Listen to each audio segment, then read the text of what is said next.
Hello and welcome back to my Unity 3D tutorial for beginners. So in this part 4 of the tutorial series, we'll be implementing a character controller for our player that will not only resolve these issues, but also allow us to climb up slopes. And lastly, we'll be adding some extra movement features such as walking versus running, or being able to control our jump height. So without further ado, let's get into it. Before implementing our character controller, let's organize our project a bit. We can add a folder for all of our materials by right-clicking in the project window and going to Create, Folder, and naming it Materials. Then we can simply drag the materials we've made into this folder. We can do the same thing for our scripts by right-clicking, going to Create, Folder, and naming it Scripts, and then dragging our player movement script in. For this new player controller, we'll implement it in a new scene. Let's go to our Scenes folder, right-click in the project window, and go to Create, Scene. I'll simply name it Controller. We'll go through some of the same steps as we did when making our last scene, where we'll right-click in the hierarchy, create a plane, and center it at 0, 0, 0. We can then apply our ground material by going to our Materials folder and dragging it onto the plane. Instead of using a cube to represent the player, we'll right-click, go to 3D Object, and click Capsule. The character controller will use a capsule collider by default, as it's typically used to represent upright humanoid characters. I've named it Player and set its position to 0, 1, 0, such that the capsule is sitting just above the floor. I've also applied the red player material, and now it's time to add our character controller. At the bottom of the inspector, we can click Add Component and search for Character Controller, and click to add it.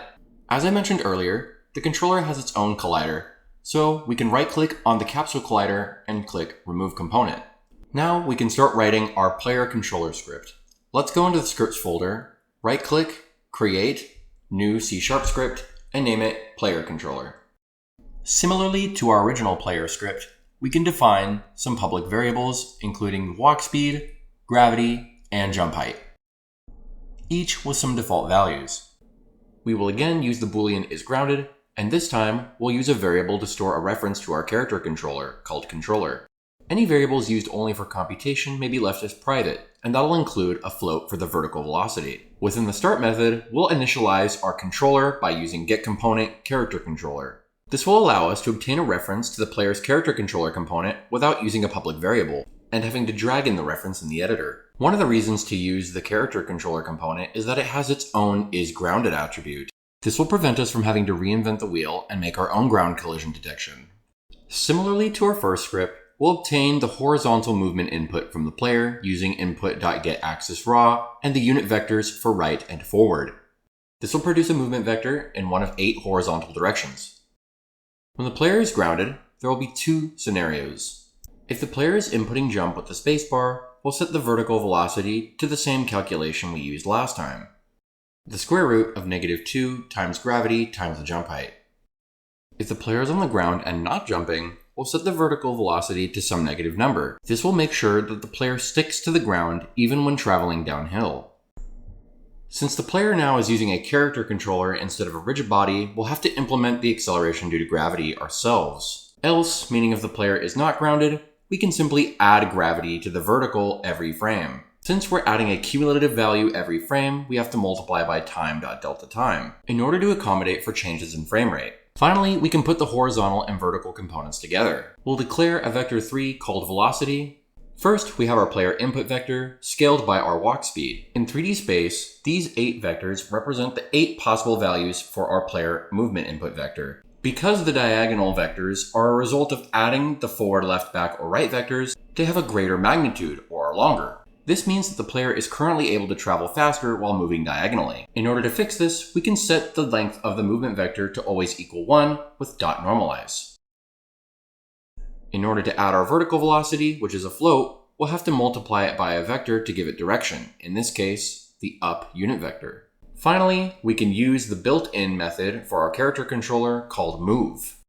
This is similar to what we did in our first script, adding to the player's position transform, but the character controller will handle some collision calculations so that we don't clip into walls. This is again an accumulation of adding the velocity every frame, so we have to multiply by time.delta. We can now save the script and go back into our editor. Press play, and just as before, we can move on our plane and jump around.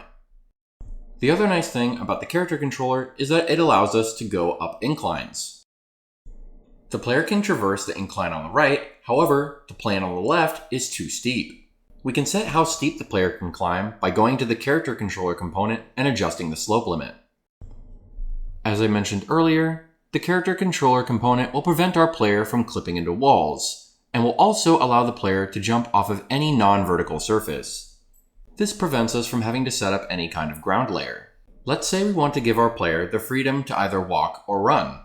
We can go back into our script and define another public float called run speed. We can go to the bottom of our script where we set the player's velocity, and instead of multiplying by walk speed, we'll multiply by an arbitrary variable called speed. We'll define it in the line above using a conditional statement.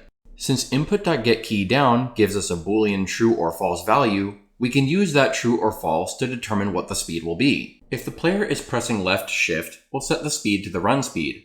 Otherwise, we'll set it equal to the walk speed. In C#, this is done by putting a question mark after the condition. The statement will return the value before the colon if the condition is true, and return the value after the colon if the condition is false.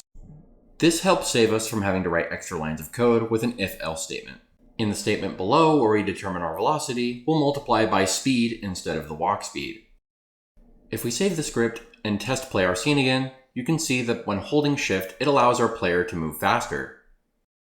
Now for the last part of this video, we'll add a feature that lets our player control their jump height. In many platformer games, the player can hold the button for longer to jump higher. There's multiple ways to implement this, but we'll do it by adding a timer that counts how long the player's held the jump button. Near the top of our script, we'll add another Boolean called isJumping and another float named timer. In the start method, we'll make sure that our timer is initialized to 0. Since the player can only hold the jump button for a limited time, we'll set a max jump timer with a default value of 0.5 seconds. This will essentially determine our max jump height. Now we'll have to make some changes in our control statements a bit. First, whenever the player is on the ground, isJumping should be set to false. And once the player begins their jump by pressing the spacebar, isJumping should be set to true, and the timer will be reset to 0. Now, if the player is in the air, or not grounded, they may either be jumping or falling. If the player is jumping, we'll continue to set the vertical velocity to that initial jump speed and count the timer by incrementing it with time delta time. Now how do we know when the player is done jumping? Either they've held the button long enough such that the timer exceeds the maximum time limit, or the player lets go of the spacebar, meaning input.getKey for the spacebar will return false. So we can put an exclamation mark to negate the condition. So the jump state will end if the players held jump long enough or they let go of the spacebar. So inside of the if statement, we can set isJumping to false. Now when we're in the jumping state, we don't want gravity to be added to our vertical velocity, so we can create an else statement and put the statement in there. And now if we save our script, go back to our scene and press play, we can control our player's jump height. When holding the spacebar, you can jump higher. When simply tapping it, you can jump a minimum height. Now we've made a more enhanced player controller script, and you can tune all of the values in play mode to your liking, such as the gravity, the jump height, and the player speed. However, it would be more convenient if we actually knew the number we're setting for the jump height rather than some arbitrary jump time. We can tune the number to our liking, but it's harder to tell what the exact value is for the maximum jump height. We'll go into our script one last time to make some final changes in our calculations. Instead of variables jump height and max jump time, we'll rename them to minimum jump height and maximum jump height. The minimum jump height can be left the same, but let's set the max jump height to a higher default value, like 6. Every time we see the variable jump height in our script, we can replace it with min jump height, since those are essentially interchangeable. For the max jump time, we'll have to do some calculations. If you use distance equals rate times time, it turns out that the max jump time will be the difference between the two jump heights divided by the initial jump speed. And there you have it. You can save the script, go back into play mode, and see that we can manually change the minimum and maximum jump heights as long as the maximum is greater than the minimum. So now we have completed the implementation of character movement for our game. So going forward, we'll be focusing on some other features for our game, such as collectible items, camera movement, and building our environment. In the next part of this series, we'll be implementing items for our character to collect. So make sure to hit that subscribe button and the bell for notifications about future videos, and I will see you in the next video.